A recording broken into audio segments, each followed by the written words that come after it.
Bonjour à tous et bienvenue chez Univers Chasse pour la présentation de la Browning 4X et en même temps la rétrospective sur la Browning Bar, Browning Automatic Rifle. Donc, sans plus attendre évidemment, voilà la Platinum qu'on a reçue. Je vous la détaillerai un petit peu après. En tout cas, voilà, notre barre 4X, elle ressemble à ça. Mais je me suis dit que c'était peut-être pas mal de faire une petite historique, enfin un petit historique pardon, sur l'ensemble de la gamme Browning Bar. C'est assez intéressant parce que elle a été en tout cas lancée en modèle chasse en 1968. Et donc c'est une carabine, en tout cas pour le modèle Browning Bar, qui était une arme de guerre à la base. C'est une carabine qui a été inventée en 1916 à la FN Herstal par John Moss Browning. Donc il s'agissait à l'époque du premier fusil mitrailleur automatique à intégrer en tout cas les théâtres d'opération au niveau militaire. Donc en tout cas, notre Browning Bar, que nous connaissons aujourd'hui d'une façon plus contemporaine, elle est issue de cette arme de guerre que vous avez pu voir ici sur le tuto.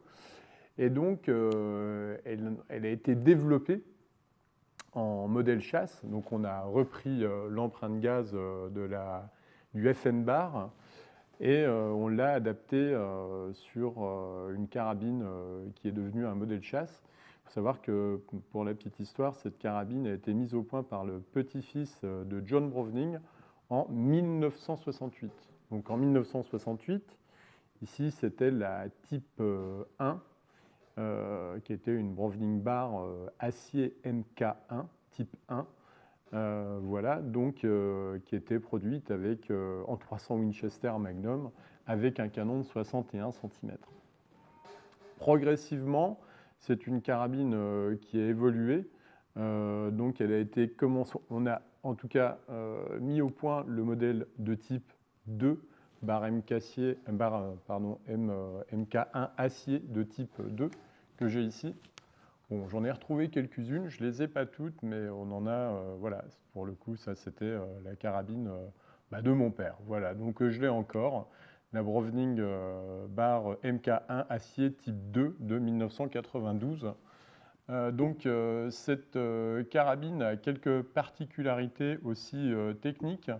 Le premier empreinte gaz de chez Browning, qui utilisait un système à bouchons, avec des bouchons vissés, avec un diamètre d'admission des gaz à 1,2 mm et un bouchon d'échappement à 1,7 mm. C'est assez précis. Il faut savoir que sur ce genre de modèle, quand on n'a plus cette cote-là, on a systématiquement des enrayages. Donc c'est assez compliqué après à faire fonctionner.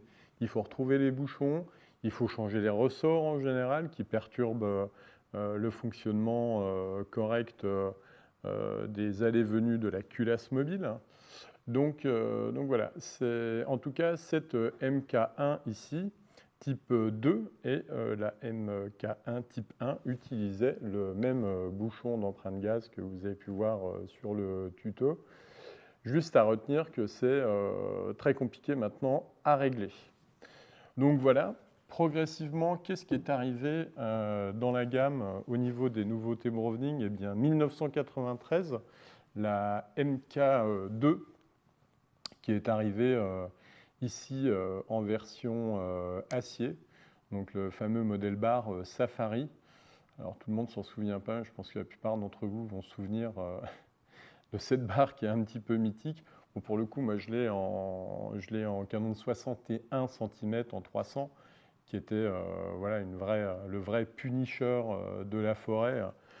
Donc voilà, donc qu'est-ce qu'elle a eu comme évolution, cette modèle bar MK2 en acier? Eh bien, on a installé ici une petite manette de désarmement de la culasse mobile quand elle est en position arrière et positionnée sur le chargeur, ce qui la rend plus agréable en manipulation. Alors ça n'a jamais évolué jusqu'à présent.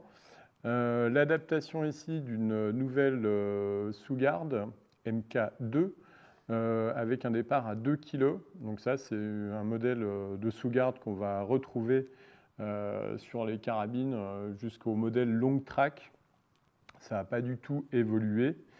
Et l'empreinte gaz qui a été modifiée aussi, comme vous voyez sur le tuto, c'est un empreinte gaz modèle MK2 qui permet de faire le réglage avec une vis d'admission pour régler le flux d'échappement des gaz, ce qui permet une meilleure, voilà, un meilleur réglage. Enfin, c'est très rare qu'on ait quand même beaucoup de soucis d'empreinte gaz. C'est une carabine qui fonctionne plutôt bien, sur laquelle on n'a jamais eu de soucis. Enfin, quelques-uns évidemment, mais bon, c'est fiable. Qu'est-ce qui est venu après cette carabine? Comme vous pouvez le voir, est apparu le modèle MK2 Lite en 1996. C'est une carabine qui a été donc lancée sur le marché en version aluminium avec différents avantages. Elle est arrivée aussi sur le marché avec des calibres qu'on n'avait pas mis en place jusqu'à présent chez Browning, c'est-à-dire le 1664 et le 9362. Est arrivée aussi une version Prima, la version Prima qui date de 98, qui est une des premières carabines semi-automatiques de chez Browning, des premières barres qui avaient une gravure. Voilà, il y a eu beaucoup de barres, d'ailleurs après en série limitée, malheureusement, je ne les ai pas toutes gardées en collection. En tout cas, cette Browning Bar Light, elle avait pas mal d'avantages d'être allégée et d'emprunter des calibres un peu plus européens. Bien entendu, elle incluait aussi du 270 Winchester, du 300 Winchester, du 7RM. Et voilà. Pour revenir juste sur la MK2 en acier, ici la Safari, elle était aussi présente sur des calibres super intéressants comme le 243 Winchester et le 338. Voilà, ce sont des calibres qui ont été abandonnés par la FN Browning. C'est ainsi. Voilà, donc qu'est-ce qui est arrivé après dans nos petites Browning bars, ces semi-automatiques incontournables? Eh bien, en 2006, l'arrivée sur le marché de la short track et de la long track, voilà, cette carabine-là, qu'on suit depuis les années 2006, qui est une carabine, encore une fois, qui a subi quelques petites évolutions, qu'on a retrouvées en version long track pour les calibres longs, 764, 9362, 300, et en version short track pour la nouvelle arrivée des calibres sur le marché, le 300 WSM et le 270 WSM, qui sont arrivés par effet un peu marketing à cette époque-là. C'était en 2006. Alors on a eu pas mal de versions. On a eu la version noire ici que je vous ai montrée. On a eu progressivement des versions long track Hunter. Ensuite, on a eu des versions bar Eclipse, des Browning bar long track et Eclipse Gold. Alors, j'en ai retrouvé une quand on cherche. Donc voilà, ça c'est vraiment l'ancienne génération de la long track en version Eclipse Gold. Donc, Browning est arrivé progressivement tous les ans. On avait une nouvelle carabine avec des gravures, des finitions un peu différentes, ce qui permettait de faire évoluer la gamme gentiment tous les ans. Progressivement aussi, le canon flûté, qui est arrivé, en tout cas par effet de mode et d'esthétique.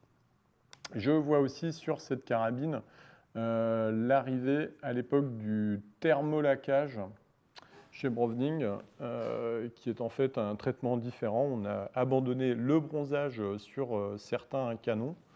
D'ailleurs, je vois que cette long track, elle, celle-là doit dater évidemment, je pense, 2006, était encore bronzée, et que progressivement, on est passé sur du thermolaquage. J'insiste bien sur le terme, parce que c'est un traitement qu'on a presque un peu envie de regretter, mais bon, c'est ainsi. C'est un traitement qui est fait à chaud dans un four et donc les paillettes noires vont durcir, et c'est une peinture finalement au four. Alors, est-ce que c'est mieux? On dit toujours le mieux est l'ennemi du bien. Moi, voilà. Alors, la suite, en 2006, donc, cette longue track, sur quoi elle a évolué? Eh bien, en 2009, il m'en reste encore une. Eh bien, elle a évolué, cette petite carabine sur la Zénith, qu'on a connue pendant très longtemps. Elle s'est arrêtée il y a peu de temps. La Zénith, c'est un modèle qui a très très bien marché. Donc voilà, la Zénith de 2009, la barre qui a été déclinée en donc Browning Bar Zenith Wood et Browning Bar Zenith Game. Et puis bien après aussi le modèle Ultimate et Platinum qui sont arrivés avec des finitions différentes. Voilà. Qu'est-ce qu'on a eu sur cette petite Zénith? Eh bien, progressivement, elle a été équipée, comme vous le voyez, du N-Cooking de la Zénith, qui a été donc la première carabine de chez Browning avec un armor séparé, qui a pour vocation d'armer les chiens, les ressorts, pardon, qui ont pour vocation d'armer les ressorts du chien. Donc, c'est vrai que c'est une carabine, quand elle est désarmée, qui est vraiment en toute sécurité. Voilà. On utilisait toujours la sous-garde de la MK2. Ça n'a pas changé. Et c'est aussi une carabine qui a évolué progressivement vers l'utilisation de la sous-garde Featherwhite que vous voyez ici. Donc ça, c'est une évolution qui est arrivée aussi sur la Zénith, le bloc de sous-garde Featherwhite qui nous a permis de passer la plupart des départs, enfin tous les départs d'ailleurs chez Browning, à 1 kg. Donc ça, c'était une mise en place très longue, très hésitante chez Browning. Mais le bloc de détente Featherwhite, c'était, je pense, des longues discussions pour arriver à adopter un bloc avec un poids de départ de 1 kg sur votre détente. Alors, ça ne permet pas de suivre le gibier en sous-bois très longtemps parce que quand vous appuyez un peu, je peux vous garantir que ça part très très bien. Donc, pour les anciens amateurs de Browning, ben, effectivement, le bloc détente MK2 avait un poids de départ de 2 kg. Moi, personnellement, j'arrive à suivre le gibier dans le bois avec et je trouve que c'est pas mal. Maintenant, il faut se méfier des départs Featherwhite qui ont été progressivement montés sur la MK3, voilà, sans transition.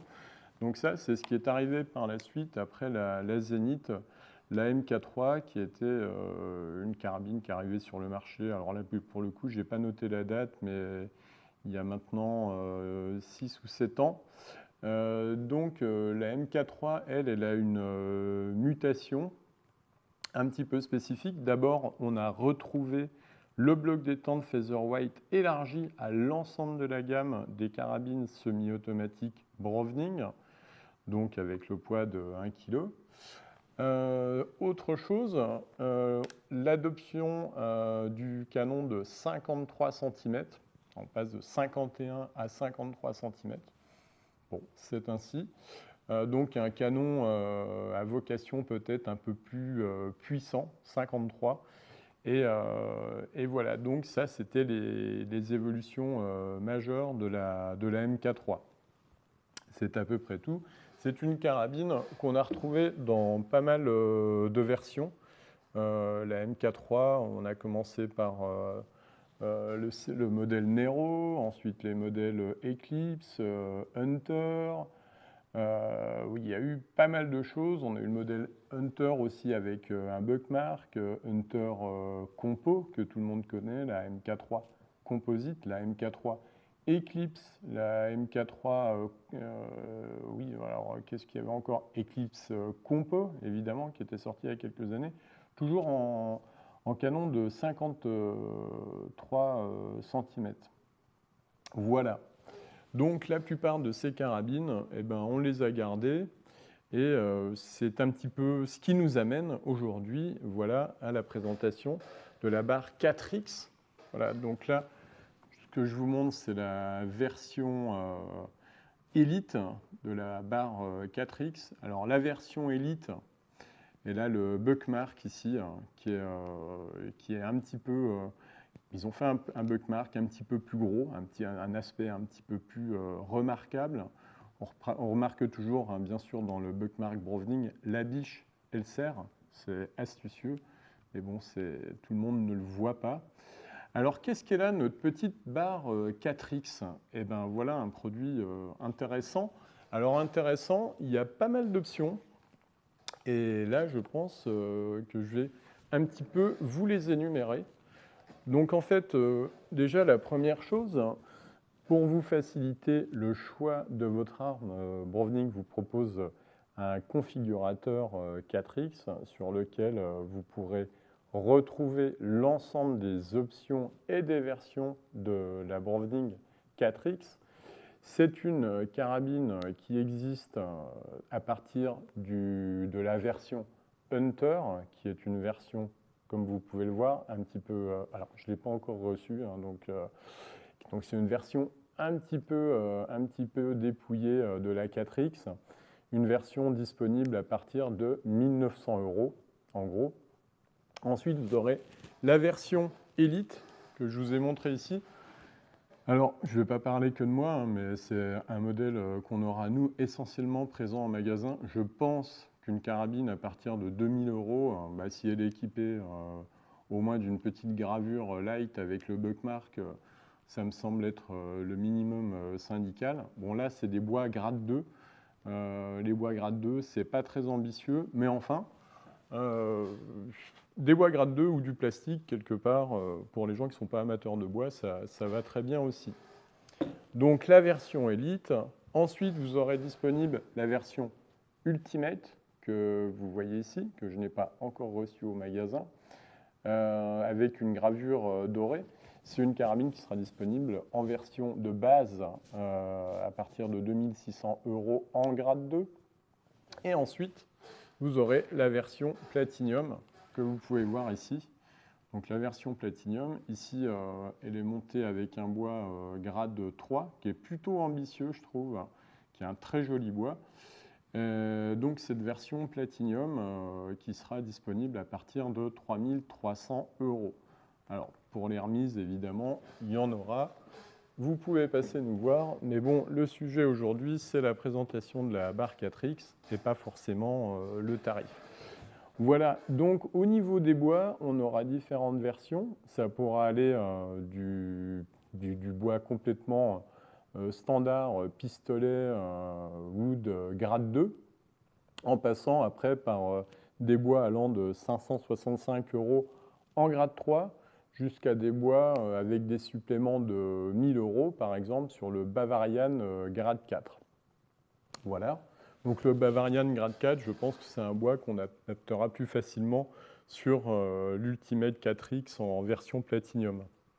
Alors d'après certains, en tout cas chez Browning, toutes ces options de bois, de calibre, de système de visée nous donnent, plus le système Nomad, plus le système Kite K1, nous donnent une option, enfin une possibilité de 600 options pour régler, possibilité de poser 600 options différentes sur cette carabine. Enfin bon, ça fait beaucoup. Bon, peut-être pas 600 options, mais en tout cas, je pense qu'on retrouvera plus facilement de la Platinum en grade 4. Et pour le coup, nous, on proposera plus facilement de l'élite avec du bois grade 3, ce qui me semble être plus juste. Le modèle dépouillé Hunter entrée de gamme à partir de 1 900 €, personnellement, je ne l'aurai pas. Voilà, donc au niveau des systèmes de visée, Browning propose plusieurs systèmes de visée. Alors bien sûr, une carabine nue sans visée, avec un canon rond. Ensuite, différents organes de visée, soit battus, soit track, soit le système de visée Kite K1 que vous voyez ici. Donc Browning a choisi de reprendre ce système de visée pour l'adapter avec option sur la Browning Bar 4X à partir de 600 €. Bon, moi, ce n'est pas un modèle que je commercialise énormément. Après, c'est un modèle qui est très astucieux. Il est monté sur la carabine. Il est très très bas sur le canon, et du coup il limite énormément la parallaxe entre votre centre canon et votre centre optique. Voilà. Donc, quelles sont les nouveautés techniques sur cette barre 4X? Il y a pas mal de choses. Évidemment, l'armure séparée ici, que vous pouvez voir aussi dans le tuto. L'armure séparée qui a été élargie à l'ensemble de la gamme Browning. Donc, un armure séparé. Ensuite, alors quelque chose d'astucieux, les éléments de visée démontables ici. Voilà, on peut les démonter. Voilà, ce qui permet de recevoir un modérateur de son. C'est une bonne idée, c'est vrai que c'est adaptable, ça permet au client de faire le choix entre le modérateur, son système de visée. C'est très astucieux, effectivement, c'est un bon point pour cette carabine-là. Au-delà de ça, la carabine Browning Barre 4X, elle reprend le bloc détente Featherweight avec le poids de départ entre 900 grammes et 1 kg. Donc là, on n'a pas une grande évolution par rapport à la MK3. Évidemment, toujours le chargeur avec une grande ouverture à 90 degrés, ce qui permet une manipulation un petit peu plus aisée du chargeur. La portière, donc évidemment. Alors, au niveau du traitement du canon, on est toujours sur le thermolaquage. Donc, toujours pas de bronzage à l'horizon 2023-24 pour cette carabine. Donc, le thermolaquage de chez Browning, assez mat. On a aussi un devant ici un petit peu plus long qui vient mourir un peu plus en arrière sur le boîtier principal. Donc le devant qui a été changé. Au niveau des spécificités un peu plus techniques, on a un canon qui n'est plus amovible, qui est définitivement monté sur la carcasse de la carabine. Alors évidemment, ce qui provoque moins de vibrations, moins de soucis d'ajustage. Donc dans la grande théorie, on va augmenter la précision. Alors moi je suis bien d'accord avec eux, pas de souci, mais bon, des problèmes de précision sur une Browning, j'en ai pas eu souvent. Mais effectivement, c'est une bonne idée d'avoir un canon fixe, ça évite tout problème de réglage. De toute façon, les carabines Browning, c'est clair, à 50 mètres, ça va grouper dans 1,5 cm, ce qui respecterait évidemment notre MOA à 100 mètres, c'est-à-dire 3 cm. Enfin bon, il n'y a rien, on ne va pas essayer une carabine comme ça pour voir si elle groupe bien, il n'y a rien de surprenant, ça ne sert à rien de faire des tests. Une carabine comme ça fait 25 ans que j'en règle, évidemment ça groupe. Ce n'est pas la peine d'aller se mettre sur un chevalet avec différentes munitions et puis se filmer à faire des trous. Forcément, ça tombe sous le sens que ça va très très bien. Alors voilà, ensuite l'empreinte gaz. L'empreinte gaz, comme vous le voyez sur le tuto, on le voit un petit peu. C'est un empreinte gaz qui est toujours issu du MK2. Il n'y a pas une grande nouveauté, c'est un système qui fonctionne bien.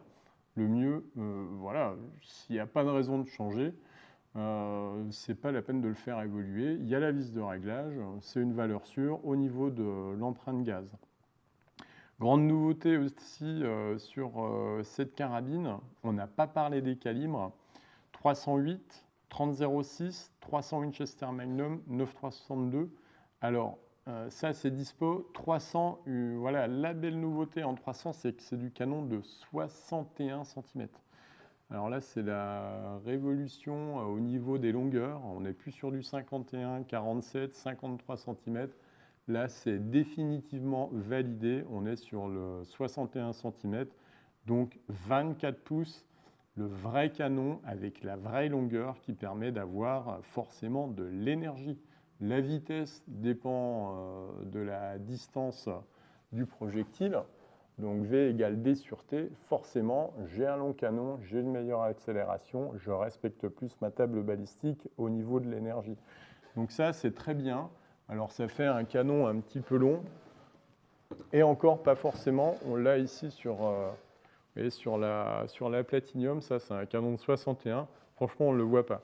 Pour moi, c'est une bonne idée de faire du 61. Au moins, il n'y a pas de doute sur la puissance. Sur du 300, on a tout. Enfin, franchement, pour moi, c'est extra. Donc, 61 cm. Au niveau des calibres, on se les rappelait, 308, 30-06, 300, 9.3, 62. Sur les aspects techniques de cette carabine, eh bien, écoutez, je crois qu'on a fait aussi le tour. Hein. L'empreinte gaz qui n'a pas énormément changé. Le canon qui devient solidaire de la carcasse définitivement. Cette partie du boîtier qui est allongée ici, donc le devant garde-main qui est allongé sur la carcasse.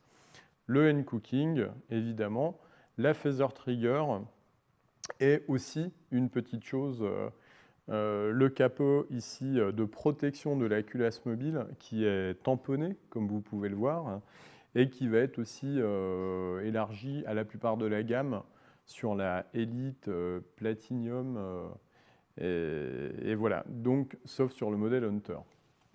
Donc, des petites surprises sur notre 4X. Mais bon, pour autant, évidemment, ce n'est pas une grande révolution. En tout cas, on l'attendra l'année prochaine, en 2024, sur une version composite. C'est ce que tout le monde va nous demander cette année, j'en suis certain. Donc voilà pour cette présentation. Je pense que j'oublie rien si je regarde comme ça. On a parlé des versions, on a parlé du bois, on a parlé des calibres. On a parlé des systèmes de visée, on a parlé du point rouge kite. Nous, on montrera autre chose. Je crois que là, on s'est bien fait comprendre. Et aussi, alors au niveau des montages, Browning a choisi de reprendre Dentler au niveau des embases. Voilà, sans commentaire. Il pouvait aussi nous poser la question, à savoir ce qu'on en pense. Mais bon, apparemment, ça a l'air d'être un excellent montage. Voilà, donc j'espère que cette présentation des Browning Bar vous aura plu. En tout cas, je vous dis à très bientôt et à bientôt pour une prochaine vidéo. Merci.